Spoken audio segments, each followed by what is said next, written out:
Welcome back to my channel.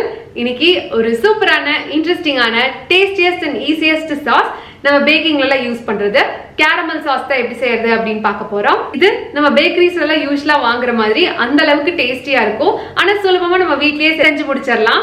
இது செய்யறதுக்கு ரொம்ப பொருட்கள் எல்லாம் தேவைப்படாது. வெறும் 4 பொருட்கள் இருந்தா போதும். இது செய்யறது ரொம்ப ஈஸி. ஆனா இதுக்கு வந்து சில டிப்ஸ் அண்ட் ட்ரிக்ஸ் எல்லாம் இருக்கு. பெர்ஃபெக்ட்டா செய்யணும் அப்படின்னா அது எல்லாத்தையுமே இந்த வீடியோல நான் உங்க கூட ஷேர் பண்ண போறேன். இப்போ வாங்க வீடியோக்குள்ள போகலாம். முதல்ல நீங்க ஹீட்டை டர்ன் ஆன் பண்றதுக்கு முன்னாடி ஒரு பேன்ல 2 முக்கியமான இன்கிரிடியன்ட்ஸ் சுகர் அண்ட் வாட்டர் ரெண்டையுமே ஆட் பண்ணிடுங்க. நீங்க ரெடி ஆகிற வரைக்கும் ஸ்பாச்சுலாவோ ஸ்பூனோ எதையுமே வச்சு நீங்க கிண்டி விடக்கூடாது. அப்படி பண்ணீங்க அப்படின்னா சுகர் வந்து கிறிஸ்டலா அப்படியே வந்து நின்றும். இதை ஜஸ்ட் நீங்க என்ன பண்ணலாம் அப்படின்னா இதை வந்து ஸ்வர்ல் பண்ணலாம். அவ்வளவுதான் செய்ய முடியும்.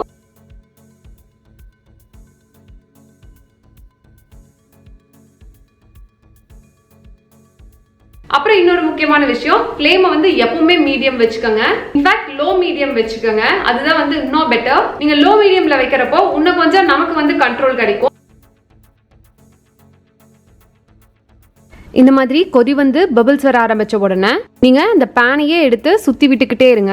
நான் சொன்ன மாதிரி வேற எதுவும் வச்சு கலந்து விட்டுறக்கூடாது. ஒரே இடத்துல அப்படியே விட்டுட்டீங்க சுத்தாம அப்படின்னா ஒரே இடத்துல மட்டும் திடீர்னு கலர் மாற ஆரம்பிச்சிரும். அதனால இந்த மாதிரி சுத்தி விட்டுக்கிட்டே இருங்க.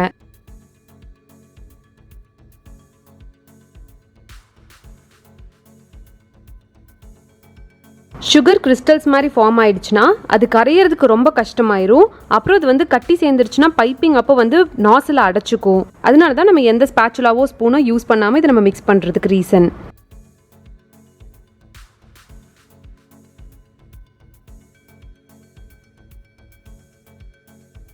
ஃபியூ மினிட்ஸ்லேயே இந்த மாதிரி விசிபிளாக கலர் சேஞ்ச் தெரியும். ஒன்ஸ் இந்த மாதிரி ஹனி கலர் சேஞ்ச் ஆகிறத பார்த்துட்டீங்க அப்படின்னா கொஞ்சம் ஃப்ரீக்வெண்ட்டாக சுற்றி விட்டுட்டே இருங்க. ஏன்னா திடீர்னு கலர் சேஞ்ச் ஆகிடும்.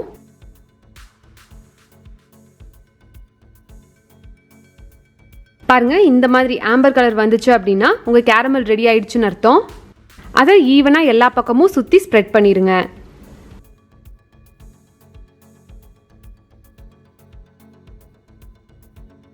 இந்த ஸ்டேஜ்ல நம்ம க்ரீம் ஆட் பண்ணணும். க்ரீம் ஆட் பண்றப்போ ஒன்னு ஞாபகம் வச்சுக்க வேண்டியது, உங்க க்ரீம் வந்து கோல்டா இருக்க கூடாது. அதை வந்து ரூம் டெம்பரேச்சர்ல வச்சிருங்க. ஏன்னா நம்மளோட கேரமல் பயங்கர சூடா இருக்கும். இது கோல்டா இருந்துச்சு அப்படின்னா அவ்வளவுதான், புகை மண்டல் ஆயிடும். பக்கத்துல நிக்கிறப்போ நீங்களும் ரொம்ப கேர்ஃபுல்லா இருக்கணும். நீங்க இதை ஆட் பண்ணணும்னா கொதிக்க ஆரம்பிச்சிடும். இதுக்கும் கொஞ்சம் ஜாக்கிரதையா இருங்க பக்கத்துல நிக்கிறப்போ.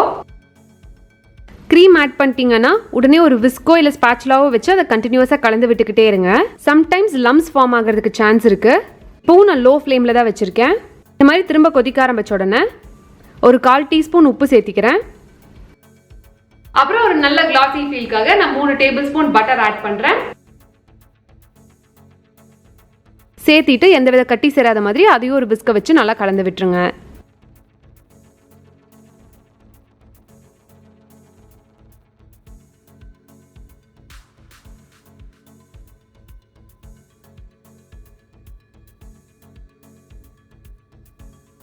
அவ்வளோதான், ரெடி ஆயிடுச்சு. வேற ஒரு ஜார்க்கு மாத்திடலாம்.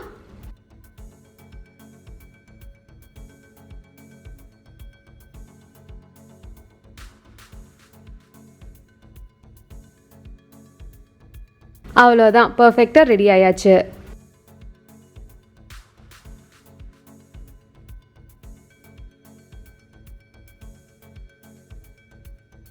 அவ்வளவுதான், நம்ம கேரமல் சாஸ் இப்போ சூப்பரா ரெடி ஆயிடுச்சு. இது ஒரு நல்ல ஏர்டைட் ஜார்ல போட்டு மூடி வச்சு ஃப்ரிட்ஜ்ல வச்சிட்டீங்கன்னா இது நல்லா ஒரு சாலிடா ஒரு 2 வீக்ஸ்க்கு ஒன்றும் ஆகாது.